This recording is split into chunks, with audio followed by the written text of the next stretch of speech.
well, time to start a new chapter. This is section 7.1, and here's the I can statement. I can identify and solve proportions. So we'll write the word proportions here. And before we kind of get into that, let's do a couple warm-up problems. So the first one says, when someone says ratio, what should you think? And we've gone over this enough. Hopefully we've got this down. So if somebody's talking about rational numbers or ratios, that's just a fancy way of talking about a fraction.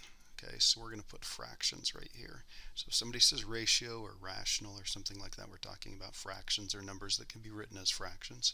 Let's go through and solve this quick equation right here. Just a quick review here. We're going to isolate the variable term. The variable term's right here, the x over the 2, that's the variable term. So we're going to get rid of the 11. So we're going to subtract 11 from both sides. So we end up with x over 2 on this side, a little bit of integer arithmetic right here. We get a negative 4. And then we're going to undo dividing by 2. We're going to multiply both sides by 2. So if we multiply both sides by 2, those cancel each other. So we end up with x equals negative 8. And again, the reason that's the answer to this equation is because if we plug it in, it makes the equation true. So, next question. What are two ways you can change a fraction into another equivalent fraction? And this is something that you learn how to do in elementary school, so hopefully we've still got this down. So we can either multiply or divide the top, and I'm going to put that in parentheses, multiply or divide the top and bottom by the same number. So in order to change one fraction into another equivalent fraction, we have to multiply the top and bottom by the same number or divide the top and bottom by the same number. And we're going to do a fair amount of that. I think we've done enough already that you're probably pretty used to that. But let's go through and let's look at these problems right here. We're going to look at these several different ways today, but I'm just going to kind of see if you know what to do on something like this. So we've got this fraction right here, which is missing a numerator. Something over 3 is the same as 24 over 12. So let's maybe just use a little bit of logic and a little bit of reasoning here. Let's see, the 24 over 12, that's the same as 2. So this would have to be the same as 2, which means the top would have to be twice as big as the bottom. So this is going to have to be a 6. Okay? All right, let's take a look at this one right here. This one, we could do this a couple of different ways. I'm going to look at it like this. This is a 4 and this is a 20. So again, keeping with this idea of multiplying the top and bottom by the same number, if I were to go from a 4 to a 20, I'd have to multiply by 5. So I'm going to multiply this one by 5, so that's going to give us a 30. And think about what we'd get if we reduce those. Just like over here, these both reduce to 2. If I take this and reduce this, this would be 3 over 2, and if I canceled the zeros, that would be 3 over 2 also. All right, let's take a look at this one right here. Gosh, the 15 and the 27, 15 27th, that one's not too bad. If we were to reduce that one, let's see, 3 goes in there, 3 goes in there 5 times, and 3 goes in there 9 times. So this actually would end up being a 9. Now, if you didn't follow it that way, there are some other ways that we could do something like this.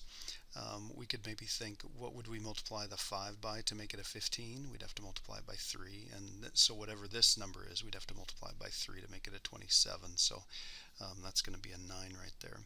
Okay, let's talk specifically about what a proportion is.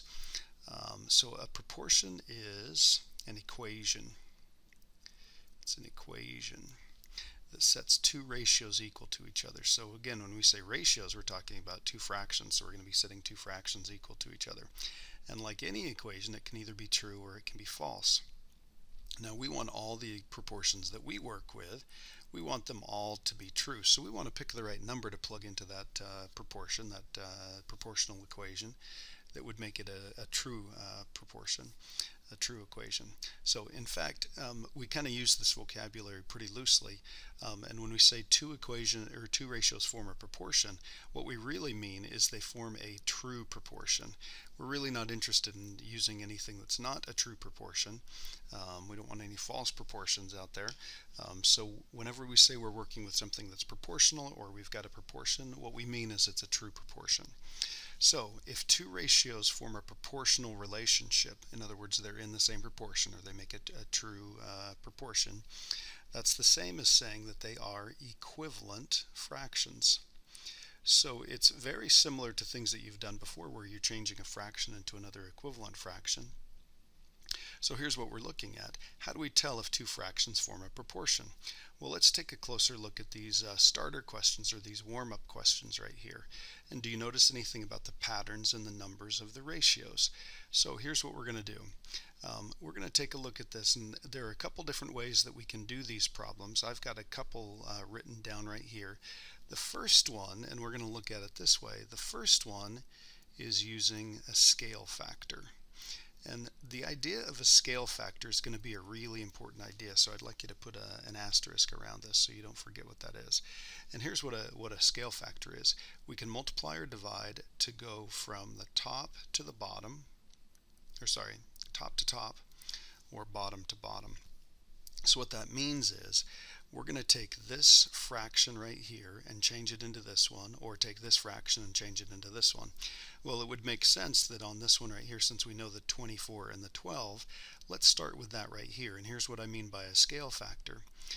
What would we have to do to the 12 to turn it into a 3? And remember, there are only two ways to change a fraction into another equivalent fraction. We've got to multiply the top and bottom by the same number, or divide the top and bottom by the same number. So how do we turn a 12 into a 3? Well, we would divide by 4. Well, if we're going to divide this one by 4, let's divide this one by 4. So if I do 24 divided by 4, I end up with a 6. Okay?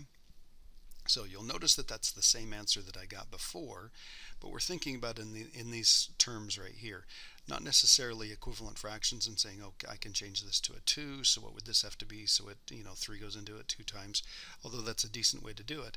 This scale factor idea works really well and has a lot of different applications. So I want you to take a look at this one right here and think about it in the other direction. So I'm going to change colors right here. How would we go from a 3 to a 12? Well, to go this way, we'd times by 4. So how would we go from a 6 to a 24? We would times by 4. So it works the same either way. So that's our scale factor on that particular one. Let's take a look at this one right here, and let's see if we can do this again. So on this one, we're going to go from a 4 to a 20. So think about what the scale factor would have to be. What do I multiply or divide 4 by to make it a 20? I'm going to multiply by 5. So on this one, we're going to multiply by 5. So we end up with a 30, and you'll notice that that's the same thing that we did up above. And again, you'll notice that this scale factor idea goes both directions. How would you go from a 30 to a 6? Well, we divide by 5. So if we're going this way, if we're going from 6 to 30 or 4 to 20, we would times by 5. And if we were going the other way, we would divide by 5 so that we can change back and forth from one equivalent fraction to the other equivalent fraction. Okay, let's take a look at C here.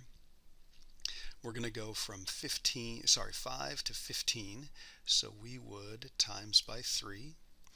Now, we're missing this one right here. I kind of did that one in the wrong order, but that's totally okay, because all we have to do is remember, well, if I'm going this direction, if the number's getting bigger, I'm timesing by 3. So if I want to go this direction, I would divide by 3. So let's go this direction on this one. We're going to divide by 3, and we end up with 9. And again, you'll notice it's the same thing up above. So that's the idea of a scale factor going from top to top or bottom to bottom, and we do that by multiplying or dividing the top and bottom by the same number. Again, that really based on that idea of equivalent fractions. It is also possible to look at this in another way and look at scale factors from top to bottom and bottom to top. So you'll notice that on this one we would times by 2 and times by 2, or going the other way, we would divide by 2. Okay. On this one right here, this one's a little tricky because to go from a 4 to a 6, we would have to times by 1.5. So multiplying here, we'd times by 1.5. Let me put that dot up there. So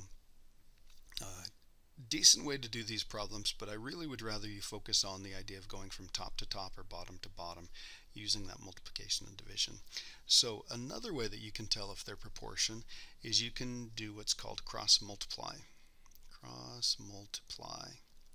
Now I have heard students call this the butterfly method. butterfly method or the heart method. A little corny, but we'll take it. Let me show you why people call it that. So I'm going to put an X right here. And here's how this works. We're going to multiply these two together. So we're going to cross those and multiply. We're going to cross these and multiply. So we're going to get, again, multiplication, 12 times x. So this would be 12x. And I'm going to put the dot there for the time being. And on this one right here, now resist the temptation to go ahead and multiply 3 times 24.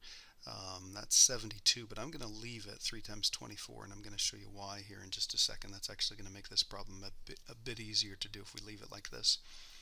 So this is a 24. Now I need to get the x by itself so I can figure out what that number is. Now we know this is going to be 6, but let me show you how this works. We're going to divide both sides by 12, because what we want is we want that x by itself. So the 12s cancel, and then notice what I've got here. I've got a 3 times 24 on the top, and I've got a divide by 12 on the bottom.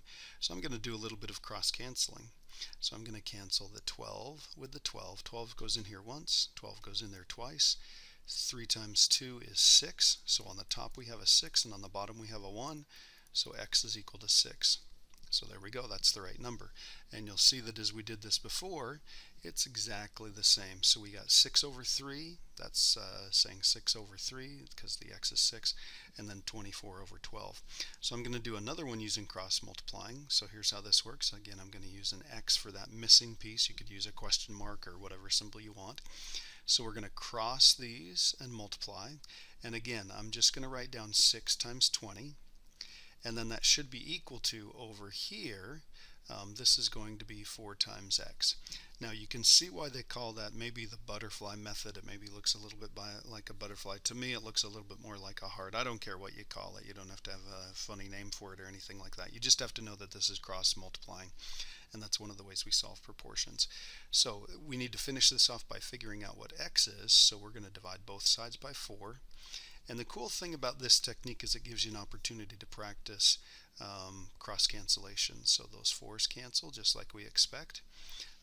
Let's see, I could do the 6 and the 4, but it would be smarter if we did this. 4 goes in here once, 4 goes in here 5 times. So this is 6 times 5, so the answer there is 30. And again, you'll notice it's the same as what we got above. And then last one, I'll put an x right here. We're going to cross these. I'm going to do 5 times 27, and it doesn't matter whether you write 5 times 7 or 7 times 25, it's going to work out either way. And on this side we have 15x, or 15 times x, so we're going to divide both sides by 15. So this is an x, and then let's be smart about the way we do this. Let's see, I could cancel here, or I could cancel here. It doesn't really matter. I'm going to do the 5 and the 15. That seems a little easier. 5 goes in here once, 5 goes in here 3 times. I can then cross cancel again, or just carry out the division if you want to think of it that way. So 27 divided by 3. So 3 goes in here once, 3 goes in here 9 times. So you'll notice that we have 9 equals x, which is what we had up here. So now I want you to notice something else about the sum of the numerators and the denominators. So we're focusing on these 3 problems here. We've done them a number of times. So again, I'm going to put the 6 right here. I'm going to put the 30 right here. And I'm going to put the, let's see, this ended up being a 9 right there. So kind of a clean version of what we've got here. And what I'd like you to notice is there anything interesting about the sum of the numerators and the denominators? So remember, sum, top and bottom, so we're going to add these together. I get a 9. Add these together, we get 36. Add these together, we get a 10. Add these together, we get a 50. Add these together, we get a 14.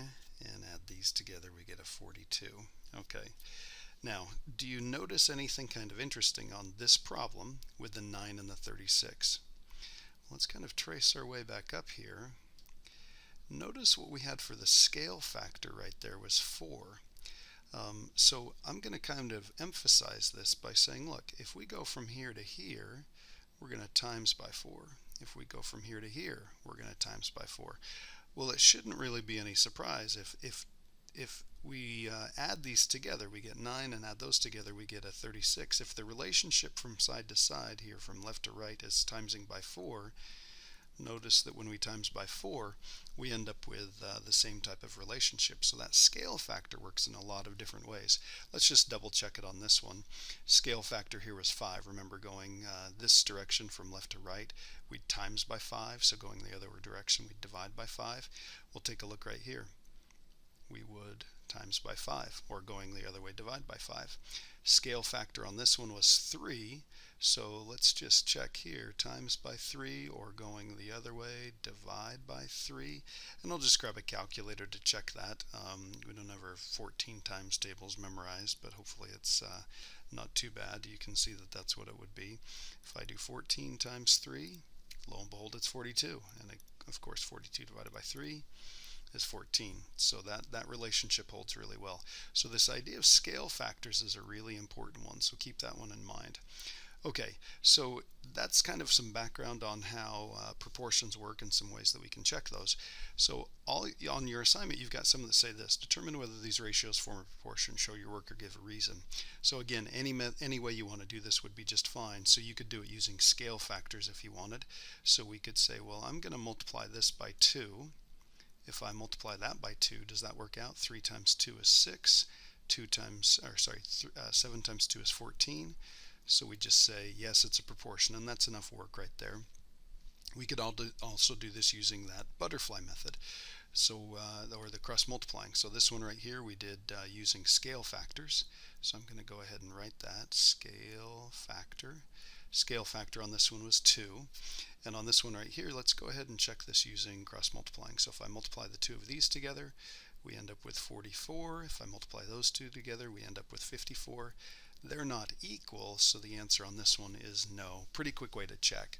And if you wanted to do this one using scale factors, these numbers are not quite as nice, but we could check from 4 to 6, we'd have to multiply by 1.5. And if you multiply 9 by 1.5, it doesn't equal 13, or sorry, it doesn't equal 11, it's about 13.5. So the answer there is no. And let's go ahead and check this one. Let's do scale factors on this one, because this is pretty easy. How do you go from a 1 to a 5.6? You times by 5.6. Well, let's check and see what would happen if we did 4 times 5.6. So we'll grab the calculator really quickly, and we're going to do 4 times 5.6. 22.4. Okay, so the answer on this one is a yes. So I did 2 using the idea of a scale factor, 1 using the idea of cross multiplication. Okay, and next type of problem, find the value of the variable in each proportion. And remember, we want this to be a true proportion. So we're just finding that missing piece right there. And I really like that cross multiplying method. So I'm going to go through and I'm going to do this. I'm going to multiply here and here. I'm going to do 21x on this side. I'm going to do 7 times 12 over here. And then on this side, we're going to divide by 21. And again, please don't multiply these together. It's going to be a lot easier if you don't do that. So we're going to get x over here. I'm going to do some cross cancellation with the 7 and the 21. So 7 goes in here once, 7 goes in there 3 times. So what I'm really left with now is a 12 on the top and a 3 on the bottom, which again cross cancels. This goes in here once, and then 3 goes in here 4 times, so the answer on this one's 4. Now all you need to do is just, it says find the value of the variable. You don't have to plug it back in or anything like that. Just for the heck of it, let's go ahead and put a 4 here. So this would be 4 over 7, and what we're saying is that equals 12 over 21. Now those are both ratios, and if we were to check this a couple different ways, now you can kind of see what the scale factor would be. We'd times by 3 to get 21, times by 3 to get 12, or divide if you wanted to. And you could check it on your calculator. Since they're rational numbers, they should produce the same fraction. So 4/7, 0.5714, and 12 divided by 21. There we go. So they are the same. So let's continue with this. So again, you'll notice that on this one we get some fairly large numbers. So this is going to be 9 times 49. Over on this side, 63 times y. We're going to divide by 63. We get y over here, and let's see what we can do to reduce this. 9 and 63. 9 goes in here once. 9 goes in there 7 times.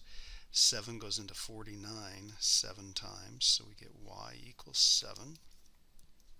Goes pretty quick, and this is the work that you'd want to show. And then on this one right here, notice we've got some decimals, so this is probably going to be a decimal problem.